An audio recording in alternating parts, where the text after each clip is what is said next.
Today we will be discussing the wonderful Knicks. My wife loves them. She supports them through and through. She's one of their biggest fans and one of my best supporters. So what do you have to say about this wonderful championship that we've won? Even Brunson is not going to have a best fourth quarter every time. He did every series. This year. Last year he did it too. How long has he been in the NBA? Several, maybe 8-9 years. Okay, and he wasn't he the comeback hit all the fourth quarters for all those stats that y'all got to? They look and you back still at didn't all. win the championship Don't do for that. 8 years. My faith is unwavering. That's all I got to say about it. Drop the mic. The Knicks are the greatest.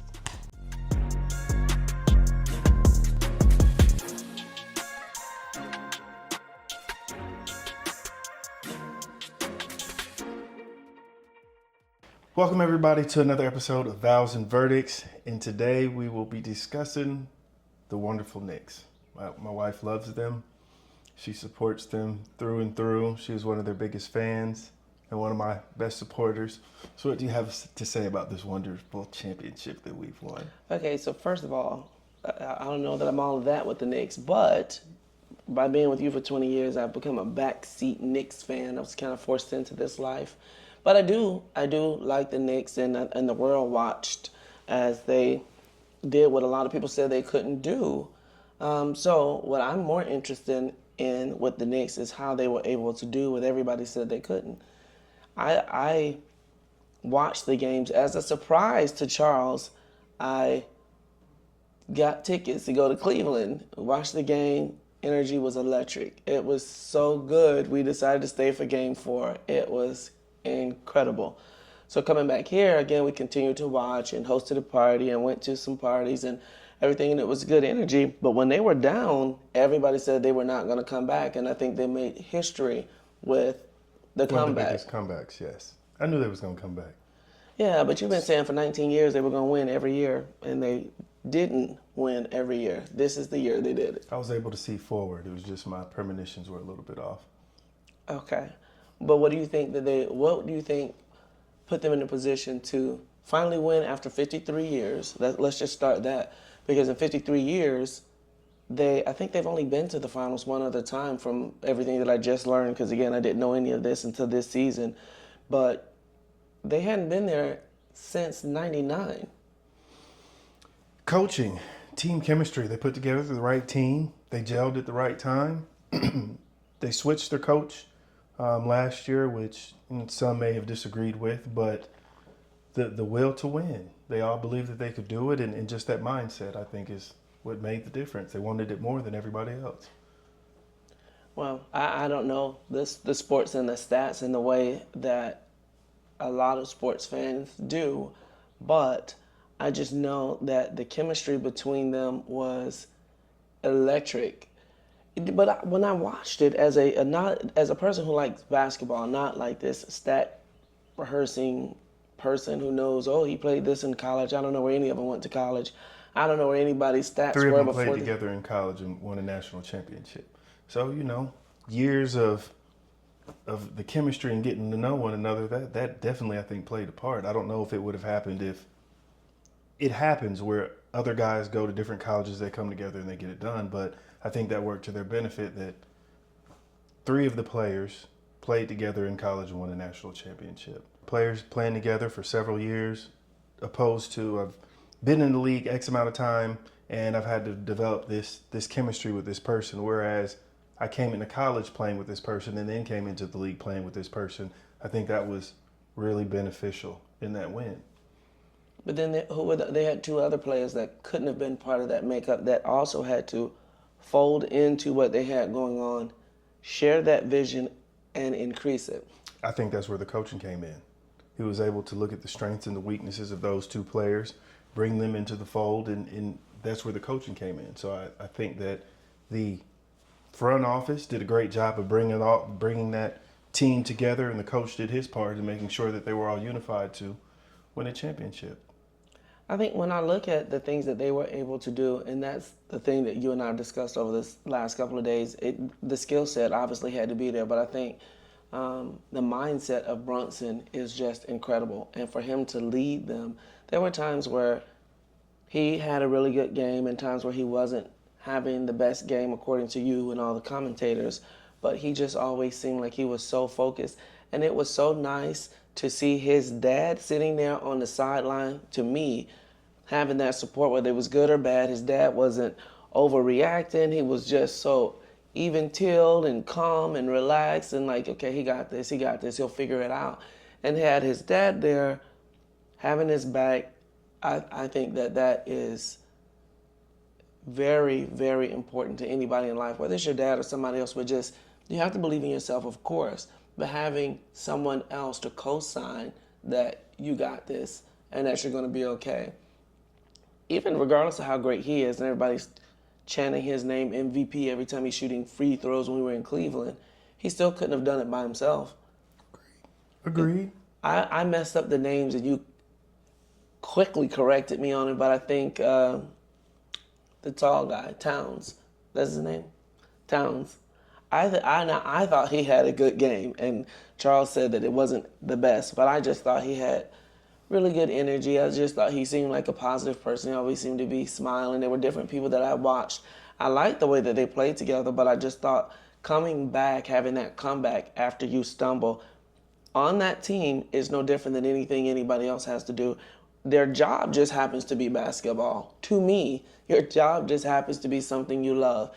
And the same thing is true, like I tell our kids, find something you have a passion for doing and you'll excel because you love going to work. You'll never feel like you're at work.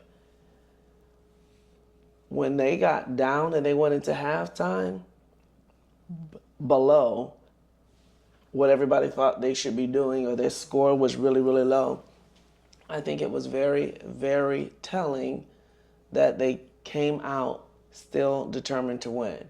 A lot of the other teams that played against them, when they had leads that crazy, you could see it in their face, their energy. They sitting on the sideline looking sad and pitiful, like they had already lost the game, like there was no need for them to be there. He's Mr. Fourth Quarter. Fourth quarter, when the time gets hard, he shows up. I think and I don't know the stats, but statistically, over the last 10, 20 years, he has one of the best shooting percentages in the fourth quarter. So, hey, you can have all these bad things roll up on you prior, but when it's showtime, it's go time, and he shows up. So, I mean, it's I understand what the other team looks like, how they're smiling, their energy, but he's a quiet assassin.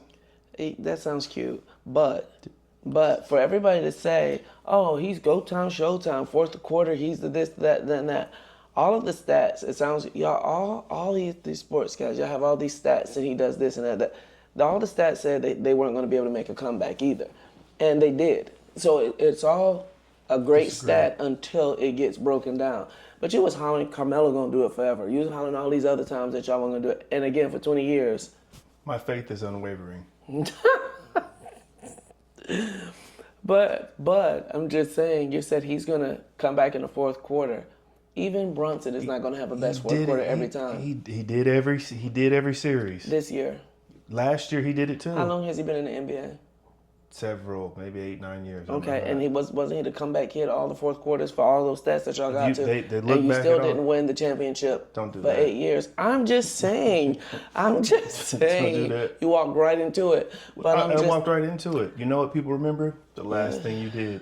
They won the championship. So the rest of the things that you're talking about, Charles, I'm happy they won. I'm happy they won. My whole point is there's never going to always be the stats y'all have are stats until the next game.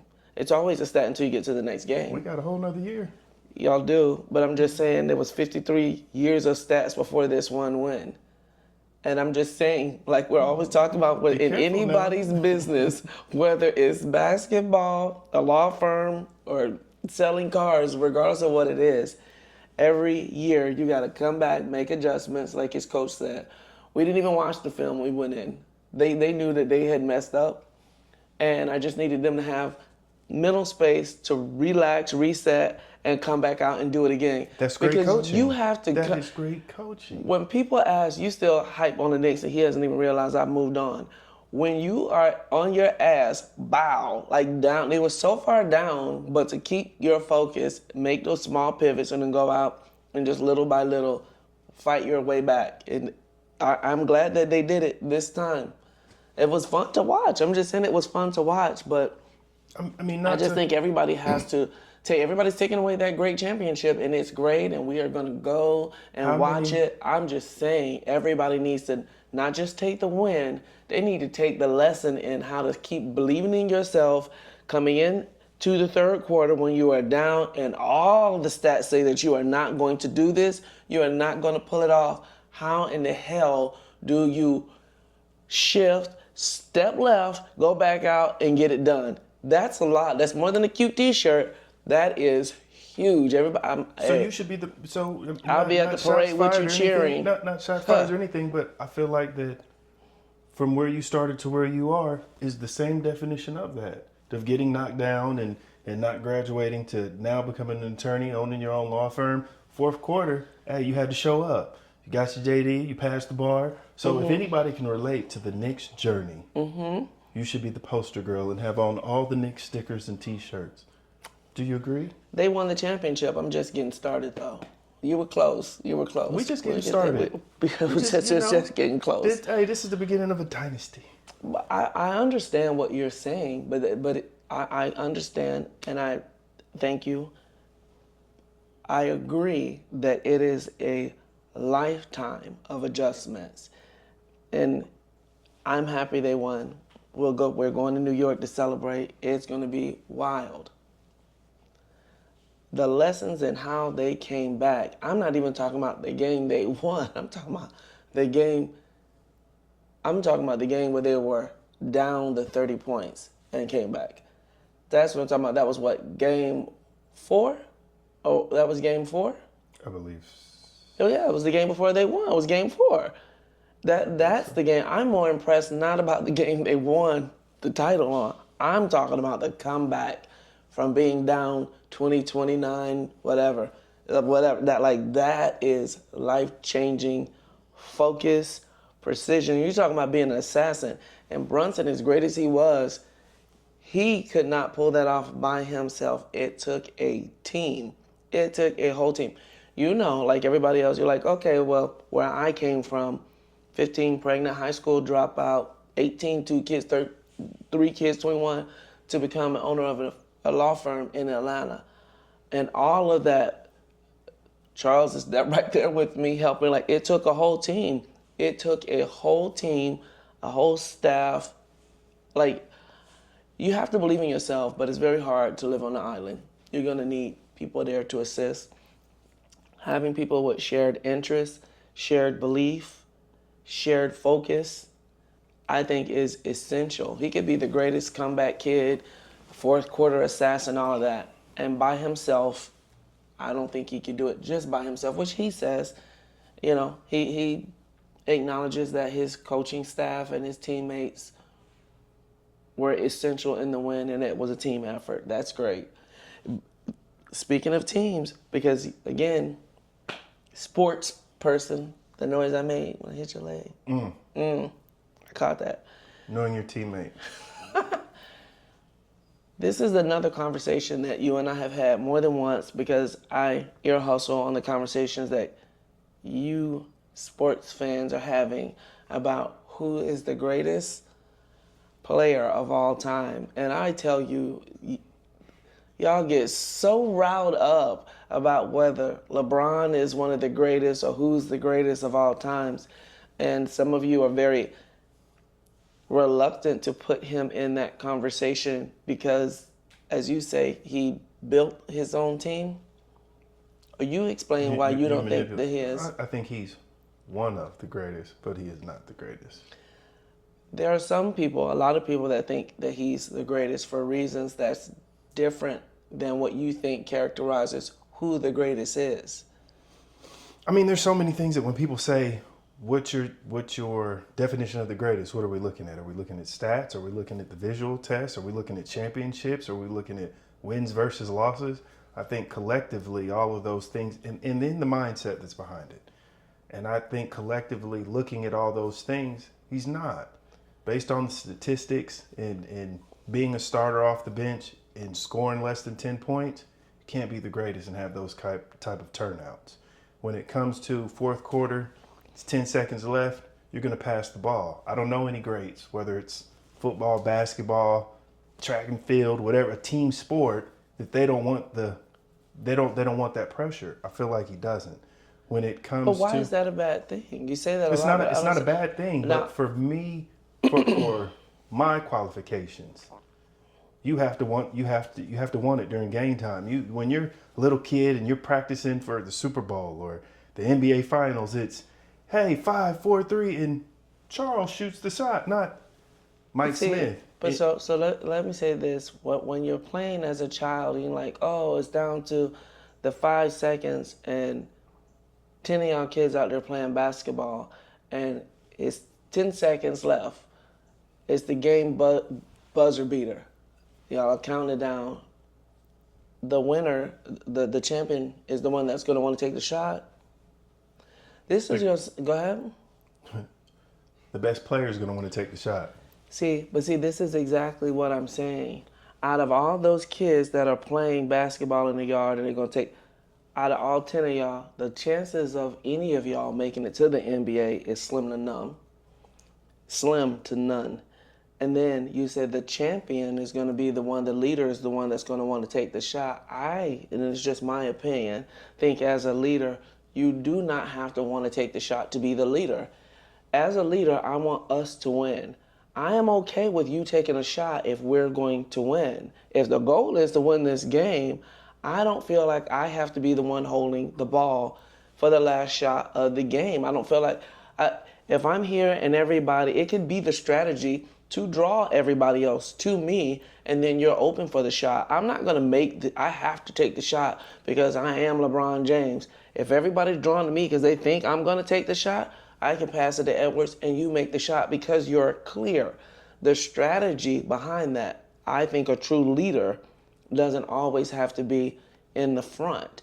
And it is okay, and sometimes a stronger quality, to survey the scene and see what's best for all of us rather than me saying, I'm the lead, I'm going to take the shot because I am LeBron James. And when it's the last buzzer beater, I have to take the shot. I don't think that disqualifies him or hurt him I as agree. being one of the greats because I he doesn't agree. want to take Because the if I'm winning gonna get the shot. double or triple team and I can pass it to the next man to make the shot, that's a great point.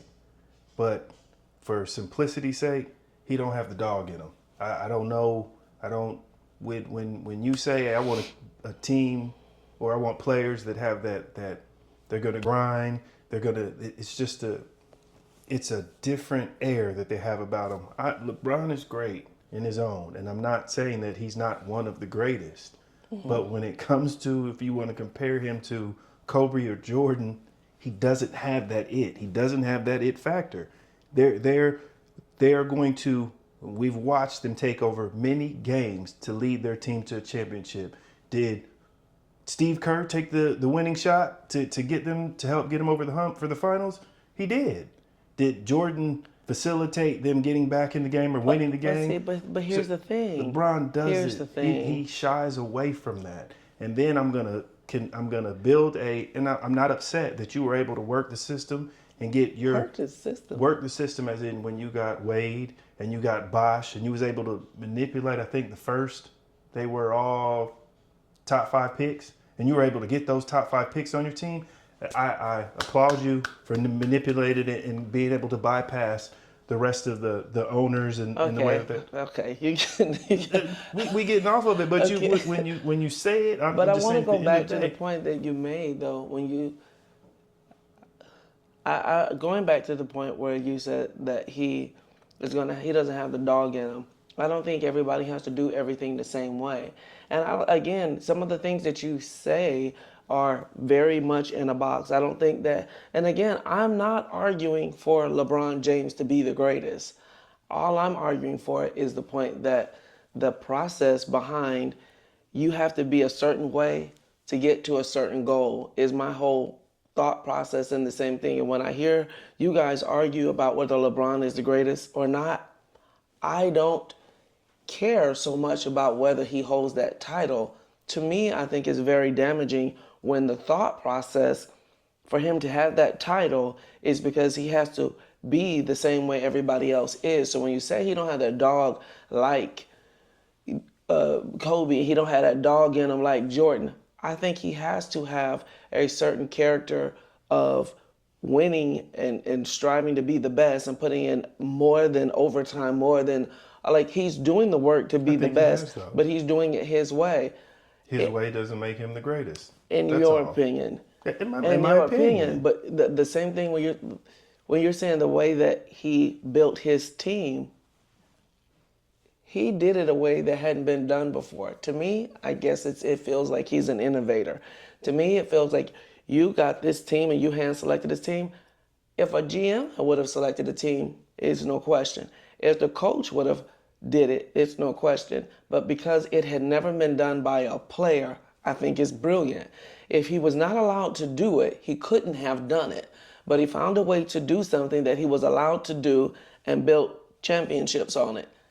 I think that is amazingly brilliant And for that, and innovative. And if that's him. how he got his rings, by finding another way, you built a better mousetrap. I think that's amazing. It reminds me of the lady who had a very simple invention. You did something different. Everybody was tearing off sheets of paper and taking tape and sticking to everything. And her thought was, why don't I combine them together and do this different? And now everybody knows what a Post-it note is. Just because everybody's used to having a sheet of paper and tape, let me do it a different way. He did it a different way. Hats off to him. Wow. And then you went to the next team and did it that way again. Brilliant. You broke. Hey, if it ain't broke, Hey, like Giannis, if it's like not Giannis broke, called him out and said, we didn't. I think he said we didn't buy this team, or we didn't. This was a team that won it. It wasn't a hand selected. What do you think a coach is doing? Hand selecting, or he throwing it up like bingo chips and catching who lands? A coach in a gym, or hand selecting who they can have on their team? Again, so why does it can't be a player? Let me back up. Why can't it be a player? You doing that in I think it's brilliant. Finding the holes in the system to make that happen. Again, hats off to you. That was a great feat. It doesn't make you the greatest player ever. You left for a team that you had to work to get it to go to one that was easy. It's not even, I don't think, even when you say he went to a team that it was easy, and again, I don't know any of these people, there's nothing easy about it. But that's the point. You don't know any of the people that he put together. But Charles, there's nothing easy about it. He still had to pay all the winning teams to win. You still had to go out there and fight other people to win. You're like, oh, he went over here. Well, let me go over there, and they hand him a ring because you have all of these super fans around him that's going to hand you a ring. You still had to win the NBA. You still had to pay those other teams. You still had to go through everybody else who people said were great. You still had to go through the Knicks. You still had to go through the Pacers, the Magic, whoever. You still had to go through everybody to still get it. Who was great? Who did it the way you said? Who did it the way you said? Was somebody else picked it and he still beat them? I'm not saying you're still a champion. You won. You're just not one of the greatest. Do not let people tell you how you have to win your championship. That's right. Some people cheat. Some people deflate balls. Some people tape your plays behind the scene. But guess what? They're still champions. It didn't take away from them being a champion. But I mean, hey, in my opinion, that taints your victory and your legacy. So, hey, to each his own, and that's why they're opinions. Everybody's entitled to one. But if you ask Charles Edwards' opinion, he's one of the greats, but he is not one of the greatest. My point still, in all of it, whether it's sport, whether it's business, I think you have to really look inside yourself to figure out how you're going to get things done that you want to get. And I'm not saying that people should cheat and do any of that. It's going to always be a naysayer that say you're not the greatest, you're not the this, you're not the that. There's going to always be someone that questions how you did what you did or tell you can't do it. And damn them. But what I'm saying is you have to know that you can do whatever it is that you're trying to do. And if you have an idea, that little inkling inside of you telling you that you can do this, then you do it. And the hell with the naysayers, step left, keep going. And it's not if you're going to get knocked on your butt and be down 29 in a game. You are going to, as you and I sit here, we can just think about this year, the curveballs, even to be sitting here taping this episode today, the curveballs that get thrown at us, you have to be able to move left, go forward. And whether that's being down 29, whether it's you haven't won a championship in 53 years, whether you can't get, it is the same thing like Oprah, never being on the cover of a magazine. I'd be damned if she didn't just go create a magazine so she could be on the cover every episode. And people had something to say about that. Oh, you're so arrogant, you're so conceited. She puts herself on the cover. Listen, when I was playing by your rules, I never made the cover and I wanted to be on the cover. So, you ain't gonna give it to me, I'll go create it. I'll go get it myself. That's all I'm talking and about. for that, I can appreciate it. The mindset, It gives the me work tingles. ethic, and the time that he puts in. Because I'm not to What? take anything away. You put your time in. You put your work in. I think when you go over and beyond, you have a body Get it regimen done. that has been unheard of and maybe innovative. I appreciate the work ethic that you put in. Absolutely. And like you said, the curveballs are going to come, and it's you're going to get knocked down. It's how you respond and you get up.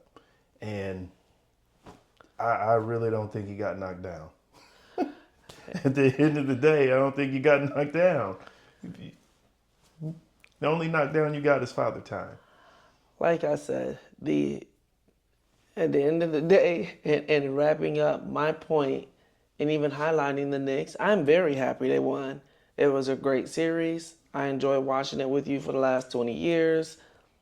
Hey, I'm just saying. To me, the story is they won and they stayed the course. The current team, the current season, quieted a lot of talk, a lot of chatter, but the way they responded in game 4 was unheard of. And I think that is a testament for how you run your business, your relationships, your life, all of that. You got to be able to get up and come back being 29 behind before you can even get to that victory of being the champs. You got to be able to come back from being down 29 to one day wear the ring. And that's it. That's all I got to say about it. Drop the mic. The Knicks are the greatest. This Love, year. like, subscribe. This year. Don't do that. We're going to have to go off camera to have a conversation. Some of this isn't for TV. See y'all next time.